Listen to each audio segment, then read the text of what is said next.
Hi friends, welcome to Sana foods. மீன் குழம்பு எப்படி வைக்கிறது பார்க்கலாமா? 10 சின்ன வெங்காயம், பூண்டு, பச்சை மிளகா, தக்காளி, கருவேப்பிலை, கொத்தமல்லி, கடுகு, வெந்தயம் இதெல்லாம் நல்லா கட் பண்ணி வச்சுட்டு ஒரு பேனில் கொஞ்சமாக எண்ணெய், ஒரு 3 டேபிள் ஸ்பூன் அளவுக்கு எண்ணெய் ஊற்றிட்டு கடுகையும் வெந்தயத்தையும் போட்டு நல்லா பொரிய விட்டுக்கணும்.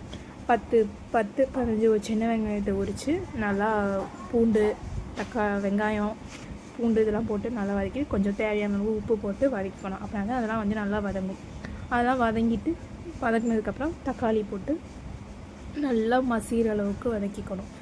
தக்காளி போட்டு நல்லா வதக்கணுமா, அதுக்கு வந்து நம்ம குழம்பு மிளகாய் தூள் வீட்டில் அரைச்சது, அதுலேயே வந்து மிளகா, மல்லி எல்லாம் சேர்த்துருக்கோம். அதெல்லாம் அரைச்சி ஊற்றிட்டு புளி கரைச்சி வச்சுருக்க தண்ணி இருக்குல்ல, அதையும் நல்லா கிண்டிட்டு நல்லா கொதி வந்ததுக்கப்புறம் கொஞ்சமாக பெருங்காயத்தூள், அப்புறம் வந்து கொஞ்சோண்டு மஞ்சள்தூள் இதையும் நல்லா போட்டு மிக்ஸ் பண்ணிட்டு தேவையான அளவு தண்ணி ஊற்றிட்டு நம்ம கட் பண்ணி வச்சுருக்க மீனெல்லாம் நல்லா போட்டுட்டு கொத்தமல்லி தூவி இறக்குனா சுவையான மீன் குழம்பு ரெடி.